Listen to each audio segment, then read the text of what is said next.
मां ने मंगलसूत्र उतारकर फेंका, तब भी नहीं माना था कुणाल।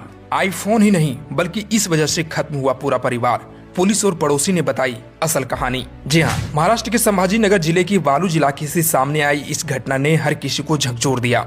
एक पहाड़ी और करीब 250 फीट गहरी खदान।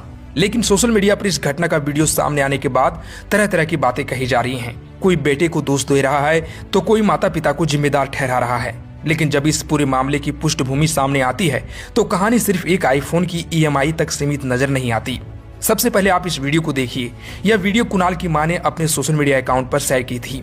इस वीडियो में कुणाल अपनी मां के पैर धोता हुआ नजर आ रहा है। मां बैठी हुई है और कुणाल बड़े प्यार और सम्मान के साथ अपनी मां के पैर धो रहा है। वीडियो देखकर अंदाजा लगाया जा सकता है कि मां और बेटे के बीच सिर्फ एक सामान्य रिश्ता नहीं था, बल्कि दोनों के बीच काफी गहरा लगाव भी था। इसलिए पूरी घटना को सिर्फ आईफोन या EMI के विवाद से जोड़कर देखना शायद सही नहीं होगा। इसलिए अब आपको पूरी घटना सिलसिलेवार तरीके से बताते हैं। दरअसल महाराष्ट्र के संभाजी नगर जिले के वालूज इलाके में ये पहाड़ी है। इसी पहाड़ी पर एक परिवार के 3 सदस्य पहुंचे थे।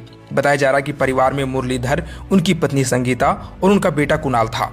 जानकारी के मुताबिक कुणाल के आईफोन की कुछ EMI का भुगतान बाकी था। इसी बात को लेकर उसके पिता मुरलीधर के साथ उसकी बहस हुई थी।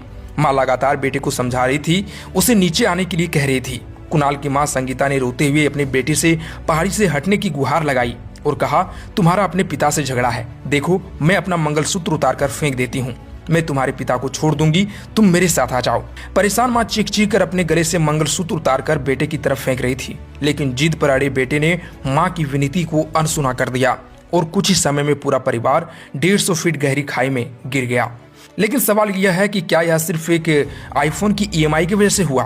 तो पड़ोसियों से मिली जानकारी इस कहानी को और भी गंभीर बना देती है। बताया जा रहा है कि मुरलीधर और उनकी पत्नी संगीता के बीच पिछले कुछ महीनों से विवाद चल रहा था। परिवार के तीनों सदस्य भी एक साथ नहीं रह रहे थे। बताया गया कि मुरलीधर अलग गांव में रहते थे, जबकि संगीता अपने बेटे कुणाल के साथ दूसरे स्थान पर रह रही थी। करीब 4 महीने पहले परिवार एक दंत नगर में किराए के मकान में रहने आया था। बताया जा रहा है कि मुरलीधर और संगीता के 2 बच्चे थे। उनका बड़ा बेटा करीब 6 साल पहले बीमारी के कारण दुनिया छोड़ चुका था। इसके बाद परिवार में अनबन बढ़ने लगी थी। मुरलीधर ट्रक ड्राइवर थे और काम के सिलसिले में अक्सर घर से बाहर रहते थे। पड़ोसियों के मुताबिक वह कई दिनों तक घर से दूर रहा करते थे। घटना से पहले भी वह करीब 3 महीने से शहर से बाहर थे। यानी परिवार के भीतर पहले से कई परेशानियां चल रही थी और इसी बीच आईफोन की EMI को लेकर विवाद एक ऐसी घटना में बदल गया जिसने पूरे परिवार को खत्म कर दिया।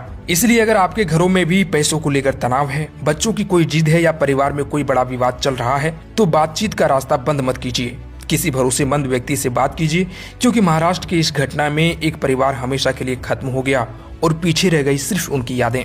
खैर, आप इस पर क्या कहना चाहेंगे? कमेंट में अपनी राय जरूर दें।